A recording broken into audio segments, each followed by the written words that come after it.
Sammy, we should catch up with some of our Hopelanders, and say hi. Welcome to the dojo, Mr. Leggy. All right, well, let's get into it. And tell us how you first came across Hope 1032. We were particularly directed to Hope 1032 by some friends. Someone suggested Hope to us. It's probably about 18 years ago now, and we found it and never turned off.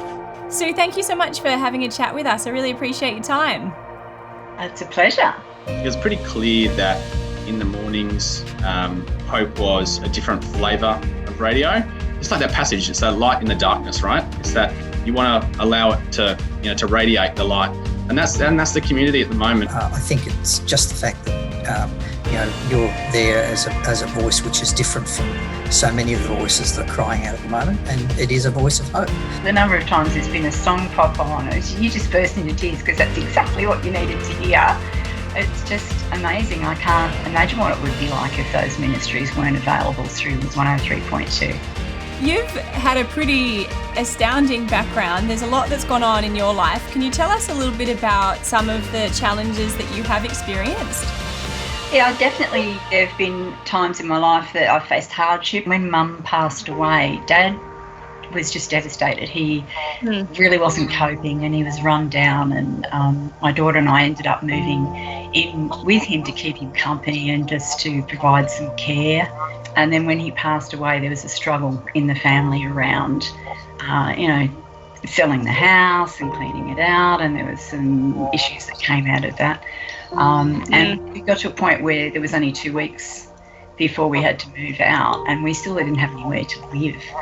I remember driving along one day and I was really anxious about it, and I was driving through this suburb with all these mansions in it, and Chris Witz, I think it was Chris Witz, came on the radio and started talking from John 14:2, my Father's house has many rooms, it's full of mansions, and it was like, why am I worrying about this? That's it. I'm just going to give it all to God. And when you guys are talking about Jesus or sharing what Hope's about, it's really about looking outwards and looking to people who are struggling, and also bolstering the people who are not. We all need encouragement day to day and week to week. You don't know when someone hears something that...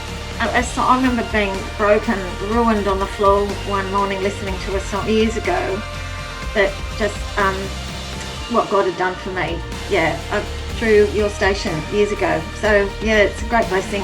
And in those times when we're feeling really overwhelmed with what's happening in the world and around us, I really feel that I'm not alone. If someone like me can be driving along, flicking the station, and then hear a message that says I really need to hear more about that, and I stay with that station for 17 years or more, then that's a massive impact.